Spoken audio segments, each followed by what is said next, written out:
Maligayang Pasko ng muling pagkabuhay sa inyong lahat.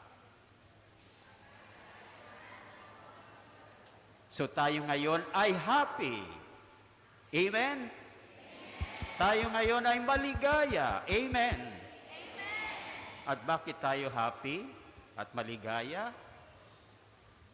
Dahil si Kristo ay muling o kung naniniwala kayo na si Kristo ay muling nabuhay, isigaw ninyo, si Kristo ay muling nabuhay. Ngayon, kung sasabihin ko si Kristo ay muling nabuhay, sasagot nyo, Alleluia, Alleluia. At kapag sinabi kong Alleluia, Alleluia, ang sagot ninyo ay si Kristo ay muling nabuhay. Sige. Si Kristo ay muling nabuhay. Alleluia, Alleluia. O naniniwala ba kayo na si Kristo ay muling nabuhay? Bakit? Nakita ba niyo na siya ay muling nabuhay? O, hindi pala niyo nakita. Bakit naniniwala kayo? Pero sabi ni Lord, mapalad ang mga hindi nakakakita o nakakita, ngunit ay kaya mapalad kayo. Nakita ba ninyo na muling nabuhay si Kristo? Pero naniniwala kayo? Eh di, mapalad kayo. O, palakpakan yung sarili niyo, mapalad pala kayo no? Naniniwala kayo na si Kristo ay muling nabuhay. Pero, tingnan natin yung mga alagad na pumunta sa libingan ng ating Panginoon. Pagkatapos na siya ay namatay, ay ilang araw siya ay sinabi niya sa kanyang mga alagad, bago pa siya namatay, anong sinabi? Na siya ay muling mabubuhay sa ikatlong araw. Ilang beses niya sinabi ito sa kanyang mga alagad bago siya namatay? 3.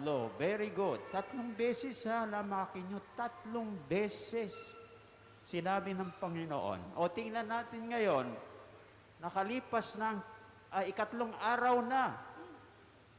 So, sino-sino ang pumunta doon sa libingan ng Panginoon? Si Maria Magdalena, Apostol Pedro, at Apostol Juan. So, nung pagkakataong iyon na sila'y pumunta sa libingan ng Panginoon, sila ba ay naniniwala na si Kristo ay muling nabuhay? Hindi. Bakit? Una, si Maria Magdalena. Bakit hindi siya naniniwala na si Kristo ay muling nabuhay sa pagkakataong iyon? Akala ni Maria Magdalena ay kinuha ang bangkay ng Panginoon. O kapag sinabi mong bangkay, naniniwala ka ba siya ay muling nabuhay? Ibig sabihin, patay pa rin. No? So si Maria Magdalena ay hindi naniwala sa pagkakataong iyon na ang Panginoon ay muling nabuhay. O, ano naman to si Apostol Pedro at Apostol Juan? Hindi rin. Bakit? Dahil nung sinabi ni Maria Magdalena, kinuha ang Panginoon, kinuha sa libingan ng Panginoon, hindi namin alam kung saan dinala. Eh kung sila'y naniniwala na sa pagkakataong yon na ang Panginoon ay muling nabuhay, dapat kinorek nila. Di ba? Si Maria Magdalena ay hindi siya kinuha. Siya ay muling nabuhay. Yun bang sinabi ng dalawa? O hindi. So hindi sila naniwala sa pagkakataong yon na ang Panginoon ay muling na buhay. Oh, bakit hindi sila naniniwala 3 beses na sinabi sa kanila ni Lord bago siya namatay?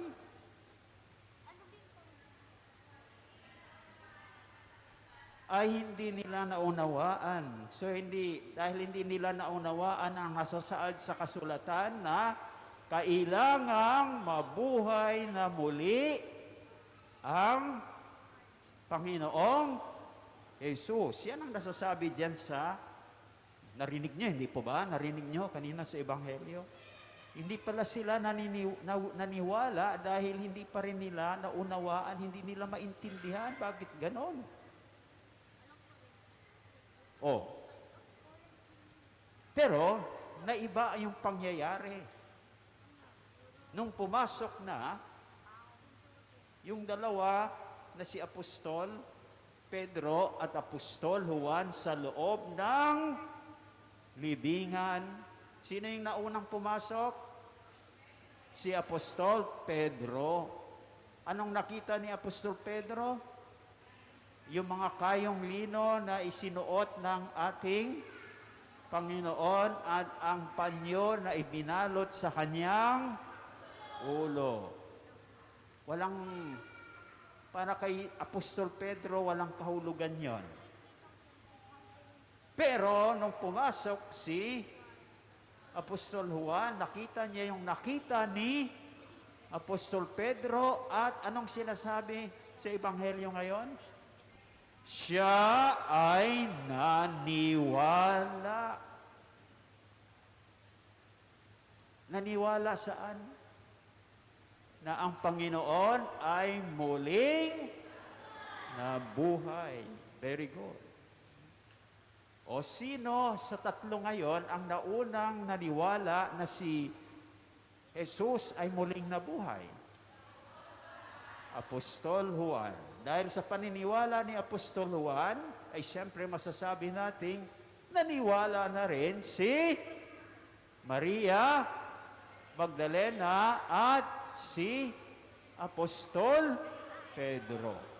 At dahil sa paniniwala ng 3 ito, tayo rin ngayon ay naniniwala na si Jesus ay muling kahit hindi natin na kita.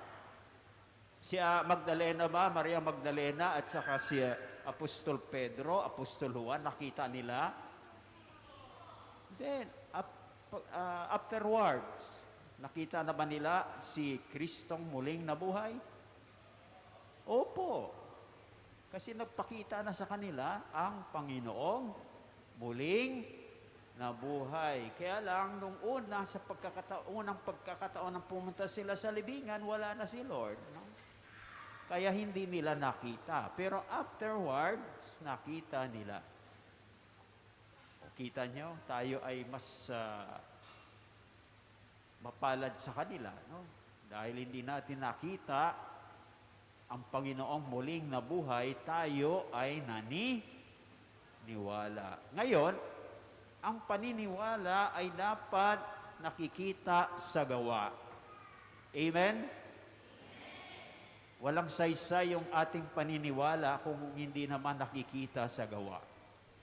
So kung tayo ay naniniwala sa muling pagkabuhay, ito ay dapat nakikita sa ating gawa. Aling gawa, yan ay ating makikita ang isa sa ikalawang pagbasa mula sa aklat ni Apostol San Pablo sa mga taga Colosas. Ang ikalawa ay mula ay sa mga gawa ng mga apostol.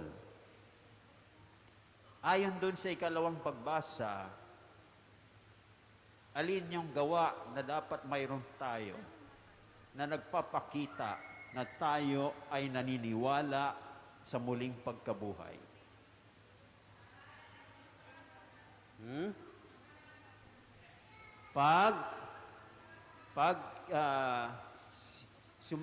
Sumakitan, kapag pinagsusumakitan natin, ibig sabihin in English, we seek the things that are above.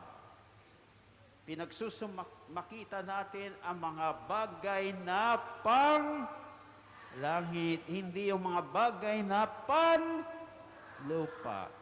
Anong halimbawa ng bagay na langit?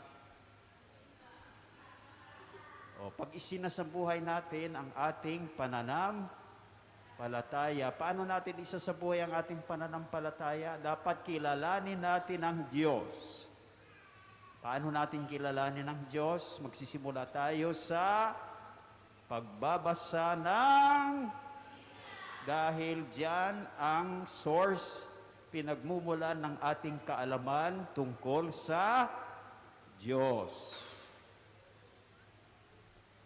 Sunod, yan ay to know. Sunod ay to love God. O paano natin minamahal ang Diyos? Kung sinusunod natin ang mga utos. Ilan ang utos ng Diyos? O, sinusunod ba ninyo? Bakit na dapat sundin. No? Kapag hindi nyo sinusunod yung 10 utos, hindi nyo mahal ang Diyos. Amen? O, nung elementary ba kayo, tinuruan kayo tungkol sa pananampalataya? May katikisan ba kayo? O wala yata? Sister Ning, wala daw silang katikisan. O, mayroon na. Okay. So, una, to know, to love, and to worship God. Yun, sinabi na nyo kanina, sambahin ang Diyos. Anong araw na dapat nating sambahin ang Diyos? Linggo. At hindi ko na ipaliwanag ng gusto dahil na pala tayo, pasado na, no? Paglilingkod, paggawa ng kabutihan sa ating kapwa. Okay? So, yan ang mga bagay panlangit. Isabuhay natin ang ating pananampalataya by knowing, loving, worshiping, and serving God. Ano naman yung mga bagay na panlupa? Mga bisyo. Ang bisyo ba ay mabuti o masama? Kasi iba nagsasabi, masamang bisyo. Talagang ibig sabihin ng masamang bisyo. O ano yung mga bisyo? Bisyo sa alak, sa sugal, sa droga, ano pa, sigarilyo, sa pornografiya. Kahit yung mga bata ngayon, alam na yung pornografiya. Etc. Ito yung mga bagay panlupa. So kung ang ating pinagsumikatan ay ang mga bagay panlangit at hindi yung mga bagay panlupa, yan ay nagpapakita na tayo ay naniniwala sa muling pagkabuhay ng Panginoon. At ang ikalawa, ang unang pagbasa mula sa gawa ng mga apostol, na tayo ay sikaping tumanggap ng kapatawaran sa ating mga kasalanan. Ginawa ba ninyo yan bago ng Easter? Di ba? May confession tayo. Kumpisal. No? Yan ay pagtanggap ng kapatawaran sa ating mga. Kung ginagawa natin yan, tayo rin ay naniniwala na si Kristo ay muling nabuhay. So gawin po natin yung dalawa. Ano yung una? Pagsumikatan natin ang mga bagay na panlangit at hindi yung mga bagay panlupa, tumanggap tayo ng kapatawaran sa ating mga kasalanan sa pamamagitan ng kumpisal. At tayo ay naniniwala na si Kristo nga ay muling nabuhay. At hindi lamang yan, kung gagawin, patuloy natin ginagawa ang dalawa, tulad ni Kristo, sa bandang huli, tayo rin ay muling mabuhay. O muli, pakita natin yung pananampalataya natin. Alleluia, alleluia. Alleluia, alleluia.